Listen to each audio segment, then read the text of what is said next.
BLC Podcast. 5 dicas simples para melhorar muito o seu inglês.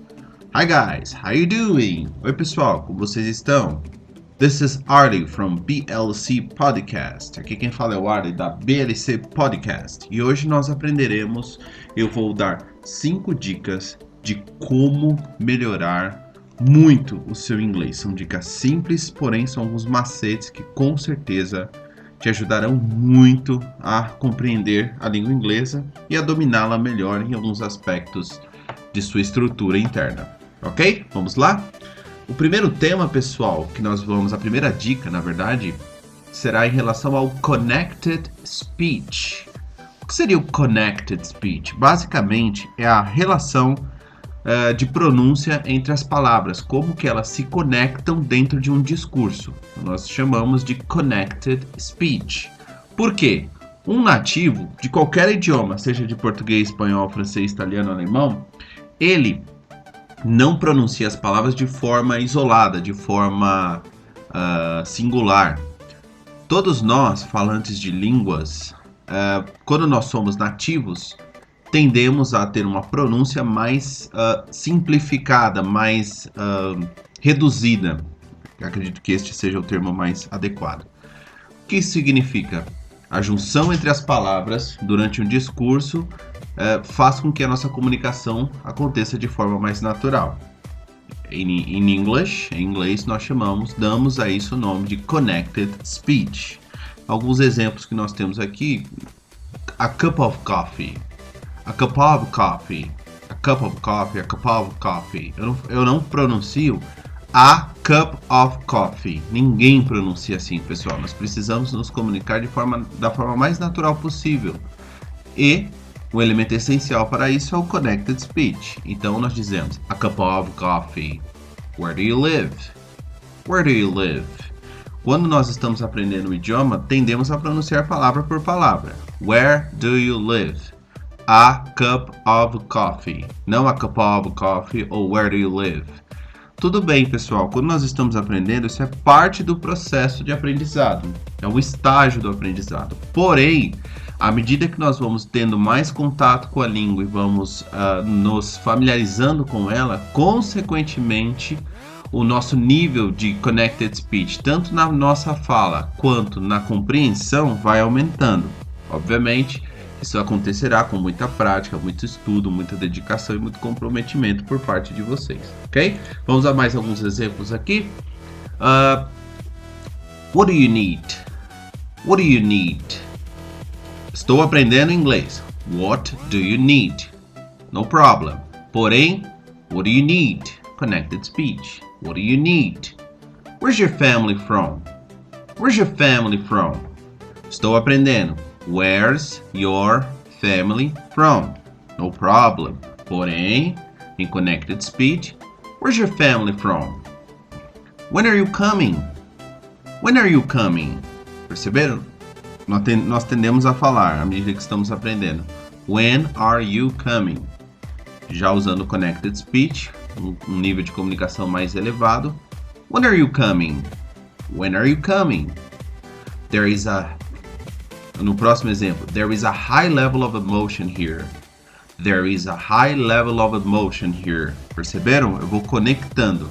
There is a high level of emotion here. Perceberam como que eu vou fazendo a conexão entre as palavras? Mais para frente eu vou criar uma aula de pronúncia, produzir um podcast ou gravar um vídeo com a pronúncia, com alguns macetes de pronúncia, encontro de consoante com vogal, encontro de duas consoantes. Quando nós fazemos as clusters, os links, então nós teremos uma aula só disso, porque leva bastante tempo, então vou montar uma aula, prometo montar uma aula para vocês, ok? E o outro exemplo, what about doing this in a short time? What about doing this in a short time? What about doing this in a short time? Perceberam? What about doing this in a short time? What about doing this in a short time? Perceberam? Então, pessoal, muita escuta, muita prática. Dica, escutem bastante e pratiquem a repetição. Escutou, repetiu. Escutou, repetiu. Seja numa série, seja numa música, seja num áudio aleatório, sempre. Escutou, repetiu. À medida que vocês vão fazendo isso, o seu processo de aquisição de linguagem vai acontecer naturalmente e quando vocês se derem conta já estarão falando, utilizando o Connected Speech mais avançado. Ok? O segundo exemplo, pessoal, a segunda dica é em relação à pronúncia das silent letters in English. Yes, o que são silent letters?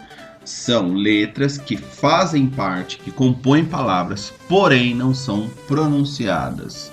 Isso acontece devido ao processo dos níveis nas mudanças históricas da língua inglesa. Seria um podcast também, uma aula para outro tema. Muito interessante porque essa conscientização faz com que compreendamos muitas questões em relação ao idioma que nós estamos aprendendo. E é muito legal aprender sobre o idioma que nós estamos aprendendo. Nos inspira mais no nosso processo de aprendizado. Então, repetindo, são letras que compõem palavras, porém não são pronunciadas. Temos alguns exemplos aqui. O know, o verbo know, que é o verbo conhecer, saber. Eu não pronuncio o K, o encontro do K com o N, não é pronunciado. Know.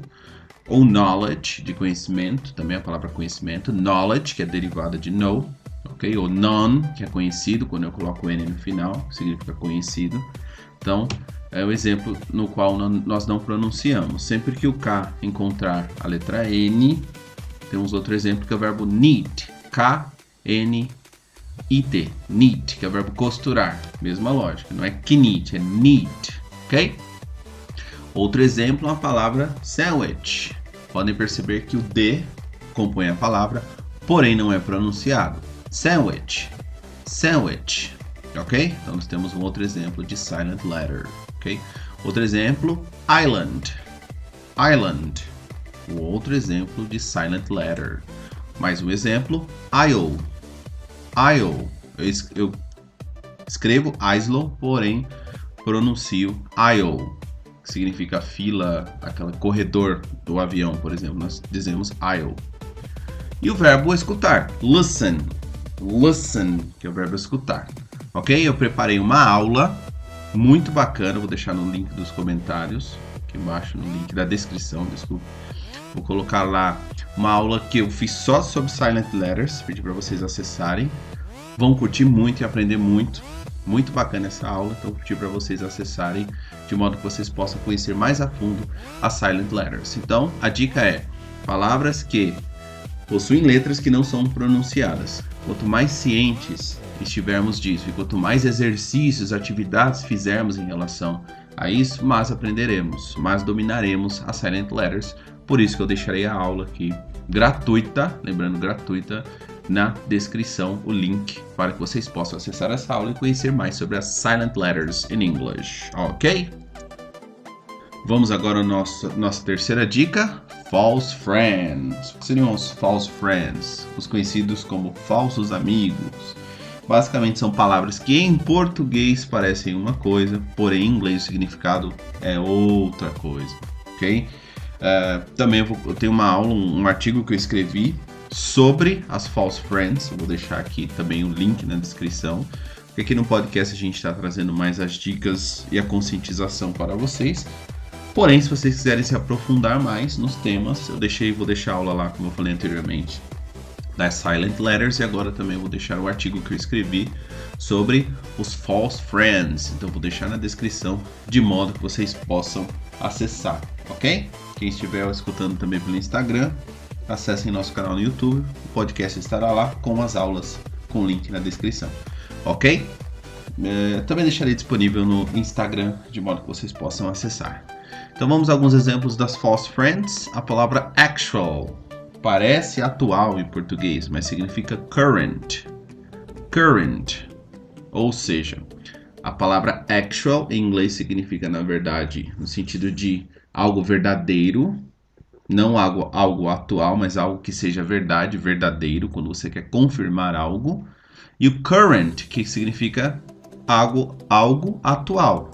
Então, por exemplo, in these current days, nos dias atuais. In these current days. Ou até nowadays, a expressão nowadays vocês podem utilizar. Então, actual significa algo na verdade, ok? Quando você quer confirmar algo verdadeiro, na verdade. Se você quiser dizer que algo é atual, aí vocês utilizam current, ok? Que é algo corrente, algo que está acontecendo no momento. Outro exemplo, balcony. Nós pensamos que é balcão, porém não é balcão. Balcony significa sacada. Balcão em inglês is counter. Counter é balcão. E balcony, que parece balcão, é, na verdade, sacada. Entenderam a ideia? Outro exemplo clássico, college. E nós pensamos que é colégio, mas na verdade é faculdade. O colégio, high school, ou school, eu coloquei high school mais no sentido de colegial, né? Então, quando nós nos referimos ao colegial ou colégio, nós podemos utilizar o termo high school. E college significa, na verdade, faculdade, ok? Outro exemplo, education. Nós pensamos education no sentido de educação, de polidez, porém não. O education é educação no sentido de formação acadêmica. Então, por exemplo, what's your education level? No sentido de qual é a sua formação acadêmica, o nível de formação acadêmica. Educação no sentido de polidez, politeness, ok? Então, education é a formação acadêmica e o politeness é a educação no sentido de polidez, ok? Ingenuity, a próxima palavra, ingenuity, que nós pensamos que significa ingenuidade. E na verdade não, ela significa criatividade. Então, quando nós falamos sobre ingenuity, nós estamos falando sobre a capacidade criativa de uma pessoa. Naivety, que significa ingenuidade, ou seja, uma pessoa ingênua que possui ingenuidade, ela possui naivety. Agora, se a pessoa possuir criatividade, se uma pessoa criativa, ingenuity, ok? Então, estas são as false friends. Eu vou pedir mais uma vez para que vocês acessem o link, para que lá vocês possam conhecer mais e melhor sobre as false friends. Tem uma aula prontinha para vocês, um artigo muito legal que vocês vão curtir bastante. Ok? Só acessar lá e aprender bastante. Ok, pessoal? Vamos à quarta e à quinta dicas, porque elas estão, na verdade, conectadas. Primeiro eu vou falar sobre a quarta dica, depois trarei uma exceção, uma outra dica em relação dentro desse tema, subtema, que também vai ajudá-los bastante a compreender melhor o idioma inglês e a dominá-lo melhor em seus aspectos estruturais, que são os verbos auxiliares, o uso dos auxiliares. Em inglês, toda pergunta começa com verbo. Importante ressaltar, obviamente não levando em consideração os pronomes interrogativos que já estão aí, as question words, where, what, why. Eles são apenas pronomes interrogativos, porém a pergunta segue-se sempre com um verbo, que é o verbo auxiliar, seguido do sujeito, do verbo principal e do seu complemento. Nós temos alguns exemplos, eu já vou pedir para que vocês também prestem atenção na hora que eu for ler no meu Connected Speech, que foi o primeiro tema lá, ok? Vamos lá? Where do you live? Where do you live? Então, where do you live? O do é o verbo auxiliar utilizado no simple present para os sujeitos I, you, we, they. Quando nós nos referimos ao he, she, it, ou seja, a terceira pessoa do singular, para perguntas, does. What does he do? Percebem a estrutura? Question word, auxiliary verb, verbo auxiliar, subject, sujeito, e verb, e possivelmente também um complemento. What does he do? Para o passado simples, simple past, nós utilizamos o did. Why did he do that? Why did he do that? Why did he do that? Why did he do that? Ok? No caso did, serve para todos os sujeitos quando fazemos perguntas no passado simples, no simple past. Ok? I, you, he, she, it, we, you, they, não importa o sujeito, nós utilizamos o mesmo auxiliar. O verbo to be, nas suas três formas, o am, o is e o are, que eu já falarei daqui a pouco, porque é uma exceção. Temos o exemplo, when are you doing this? O verbo to be vem antes do sujeito, porque é uma pergunta. Todos nós que estudamos present continuous e o próprio verbo to be, temos já ciência disso. Então, you are doing this, eu estou afirmando. When are you doing this? Eu inverti o are, que é o verbo com o sujeito you, se tornou uma pergunta, ok? Outro auxiliar que também vai entrar na próxima categoria, mas vou trazê-lo neste exemplo porque ele é muito comum, muito utilizado, que é o would. What would you like to do? What would you like to do? Que é o verbo que transforma, o auxiliar que transforma os verbos em futuro do pretérito, ou seja, quando nós cogitamos, imaginamos algo para hipóteses. Então, what would you like to do? O que você gostaria de fazer? Outro verbo auxiliar. How will you solve that? How will you solve that? Outro exemplo de silent letter é solve, porque o L não é pronunciado, não é solve, é solve. Então, how will you solve that? Will, verbo auxiliar para futuro, simple future, muito comum também. Acredito que vocês já tenham tido acesso a ele também. E o have, que é o verbo auxiliar para as formas perfeitas do present perfect simple ou do present perfect continuous. Temos dois exemplos aqui de present perfect simple. Por exemplo, how long have you lived here? How long have you lived here? Ok? Então nós temos a question word how long, o have vem antes e o verbo é colocado na forma do particípio, do past participle, ok? How long have you lived here? Ok? A forma perfeita, perfect form.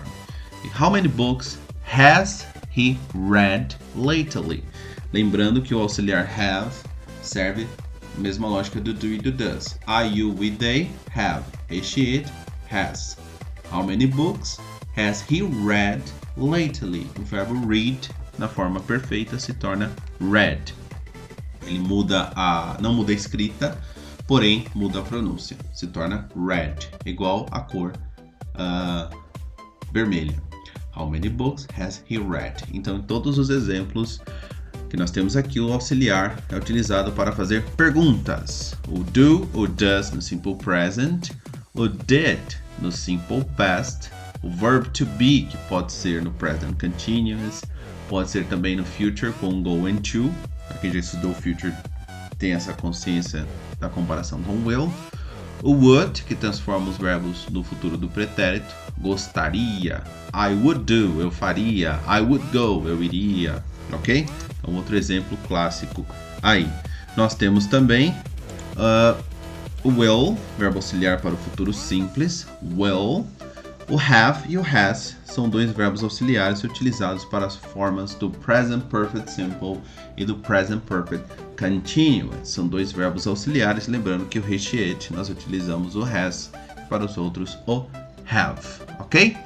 E, pessoal, é importante ressaltar também que não só para perguntas, mas em respostas curtas, short answers. Então, por exemplo, do you live in Brazil? Yes, I do. No, I don't.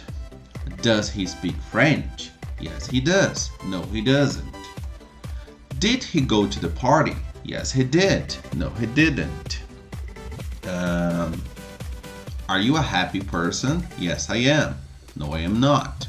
Would you like some coffee? Yes, I would. No, I wouldn't. Will you do that? Yes, I will. No, I won't. Have you been to Canada? Yes, I have. No, I haven't. Has she studied French? No, she had. Yes, she has. No, she hasn't. Sorry. Okay? Yes, she has. No, she hasn't. E também na forma negativa.